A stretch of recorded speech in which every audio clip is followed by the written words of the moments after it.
빨간 머리 앤, 루시 모드 몽고메리 지음, 김양미 옮김, 김지혁 일러스트, 출판사 인디고. 4. 초록지붕 집에서의 아침. 날이 환히 밝고서야 애는 잠에서 깨어났다. 애는 침대에 앉아 싱그러운 햇살이 가득 쏟아져 들어오는 창을 어리둥절한 눈으로 바라보았다. 깃털같이 하얀 것이 파란 하늘 사이로 하늘거리는 모습이 언뜻 내다보였다. 잠깐 동안 애는 자기가 어디 있는지 생각이 나지 않았다. 처음엔 아주 즐겁고 가슴이 떨릴 만큼 벅찬 기분이 들었는데 이내 끔찍한 기억이 되살아났다. 여긴 초록지붕집이고 아저씨 아주머니는 내가 남자아이가 아니라서 필요 없다고 하셨어. 하지만 지금은 아침이었다. 그래, 창밖엔 꽃이 활짝 핀 벚나무가 있었지? 애니 침대에서 풀쩍 뛰어내리더니 창가로 달려가 창문을 밀어 올렸다. 오랫동안 열지 않은 듯 뻑뻑한 창문이 끽끽 소리를 내며 올라갔다. 하도 꽉 끼어 있어서 무얼 받쳐 놓을 필요도 없었다. 애는 무릎을 꿇고 창가에 기대어 6월의 아침 풍경을 바라보았다. 애의 눈이 기쁨으로 반짝거렸다. 너무도 아름다운 모습이었다. 이보다 멋진 곳이 또 있을까? 여기서 살 수만 있다면. 애는 자신이 이곳에 산다고 상상했다. 여긴 상상의 나래를 마음껏 펼칠 수 있는 곳이었다. 밖에는 커다란 벚나무가 가지가 창에 부딪혀 톡톡 소리를 낼 정도로 가까이 붙어 자라고 있었고 꽃이 어찌나 가득 피었는지 잎이 거의 보이지 않을 지경이었다.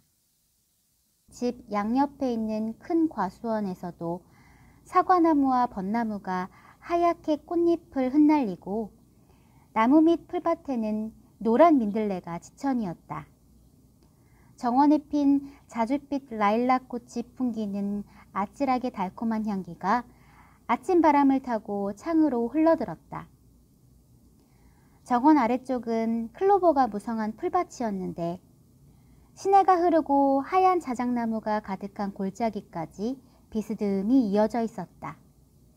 덤불 속에는 고사리와 이끼와 숲속 식물들이 싱그럽게 자라고 있을 것 같았다. 저편 언덕엔 가문비나무와 전나무들이 보송보송한 초록 이파리를 달고 서 있고 그 사이로 반짝이는 호수 맞은편에서 보았던 작은 회색집 귀퉁이가 보였다.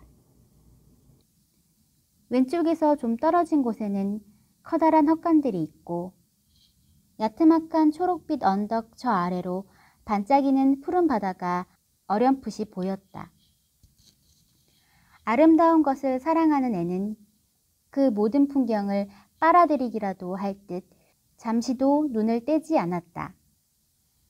가엾게도 애는 지금까지 아름답지 않은 곳들을 너무 많이 보아왔다. 하지만 이곳은 애니 언젠가 꿈꾸던 모습 그대로 아름다웠다. 애는 그렇게 무릎을 꿇은 채 멋진 광경에 넋을 빼고 있다가 누군가 어깨에 손을 올리는 바람에 퍼뜩 정신을 차렸다. 어느새 마릴라가 소리 없이 들어와 작은 몽상가 옆에 서 있었다. 아직도 옷을 갈아입지 않았구나. 마릴라가 퉁명스럽게 말했다. 아이에게 어떻게 말을 걸어야 하는지 모르는 탓에 본의 아니게 팍팍하고 무뚝뚝한 말투가 되고 말았다. 애니 일어나서 한숨을 길게 쉬었다. 정말 아름답지 않나요? 멋진 바깥 세상을 향해 크게 손을 흔들며 앤이 말했다. 마릴라가 대꾸했다. 아주 큰 나무지. 꽃이 많이 피긴 하지만 열매는 볼 게 없어. 작은 데다 벌레까지 많거든. 어머, 제 얘긴 나무만 두고 하는 말이 아니에요. 물론 저 나무는 아름다워요. 그래요, 정말 눈부시게 아름답죠. 나무도 그걸 알고 꽃을 피운 것 같아요. 하지만 전 정원과 과수원과 시내와 숲과 이 드넓은 세상 전부를 말하는 거예요. 이런 아침에는 세상이 온통 사랑스럽지 않나요? 시냇물의 웃음소리가 여기까지 들려와요. 시냇물이 얼마나 유쾌한지 아세요? 언제나 웃고 있어요. 겨울철에도 얼음 밑에서 웃는 소리가 들려요. 초록지붕집 근처에 시내가 있어서 얼마나 좋은지 몰라요. 어차피 여기서 살지도 못할 건데 무슨 상관이냐 싶으시겠지만 그렇지 않아요. 다시는 보지 못한다 해도 전 초록지붕집에 시내가 있었다는 사실을 항상 기억할 거예요. 만약 없었다면 그곳에 시내가 꼭 있어야 하는데 하는 아쉬움이 늘 따라다닐지 모르거든요. 전 오늘 아침엔 절망의 구렁텅이에 빠져있지 않아요. 아침엔 절대 그럴 수가 없어요. 아침이 있다는 건 정말 멋진 일 아니에요? 하지만 지금은 무척 슬퍼요. 방금 전까지만 해도 아주머니가 바라시던 아이는 바로 저이고 여기서 언제까지나 살게 되었다는 상상을 하고 있었거든요. 그런 상상을 하는 동안에는 큰 위로가 됐어요. 하지만 상상의 가장 나쁜 점은 깨어날 때 마음이 아프다는 거예요. 말할 틈이 생기자 마릴라가 얼른 말했다. 옷 갈아입고 내려오너라. 상상 같은 건 그만하고. 아침 식사 준비해놨다. 세수하고 머리도 빗어라. 창문은 그대로 열어두고 이불은 개서 밑에 놓아두렴. 되도록 빨리 서둘러라. 애는 자신이 해야 한다는 생각이 들면 무슨 일이든 빨리 할 수 있는 아이였다. 10분도 되지 않아 애는 단정하게 옷을 입고 머리를 빗어 닦고 세수를 한 다음 마릴라가 시킨 일을 다 했다는 만족스런 기분으로 아래층으로 내려왔다. 하지만 사실은 이불 개는 걸 깜빡했다. 마릴라가 준비해준 의자에 털썩 앉으며 앤이 말했다. 오늘 아침엔 배가 많이 고파요.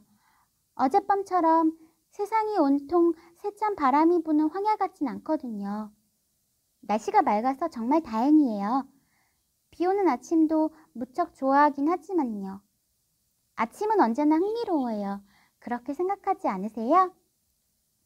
하루 동안 어떤 일이 일어날지도 모르고 상상할 거리도 넘쳐나니까요. 하지만 오늘은 비가 오지 않아서 다행이에요. 괴로움을 견디고 기운을 내는 데는 맑은 날이 더 좋거든요. 전 참고 견뎌야 할 일이 너무 많은 것 같아요. 슬픈 이야기를 읽으면 제가 주인공 마냥 씩씩하게 고통을 이겨낸다고 상상하는 건 재미있지만 실제로 그런 일을 겪는 건 별로예요. 안 그래요? 마릴라가 말했다. 제발 그 입 좀 다물어라. 어린애가 무슨 말이 그리도 많니? 그러자 앤이 얌전히 입을 다물었다. 하지만 아이가 계속 아무 말이 없자 마릴라는 뭔가 어색한 기분이 들어 오히려 마음이 불안해졌다. 매슈 역시 입을 꾹 다문 채였다. 하지만 적어도 그건 자연스러웠다. 그렇게 조용한 가운데 아침 식사가 이어졌다. 시간이 갈수록 앤의 얼굴이 멍해지더니 기계적으로 음식을 먹었다. 커다란 눈은 꼼짝없이 창문을 향해 있었지만 아무것도 보고 있지 않은 듯했다. 이 모습을 본 마릴라의 마음이 아까보다 더 초조해졌다. 이 엉뚱한 아이가 몸은 식탁 앞에 앉아있지만 정신은 상상의 날개를 펴고 저 먼 꿈나라를 헤매 다니는 게 아닐까 하는 불안함이 밀려왔다. 누가 이런 아이를 집에 두고 싶어 한단 말인가? 하지만 매슈는 이 아이를 데리고 있고 싶어 하니 정말 알다가도 모를 노릇이었다. 마릴라는 매슈가 오늘 아침에도 지난밤과 똑같은 생각을 하고 있으며 앞으로도 계속 그럴 거라는 생각이 들었다. 매슈는 항상 그랬다. 한번 마음을 먹었다 하면 놀랄 정도로 입을 꾹 다문 채 고집을 부렸다. 그렇게 침묵 속에서 끈질기게 버티는 것이 말로 하는 것보다 10배나 더 효과적이고 호소력이 있었다.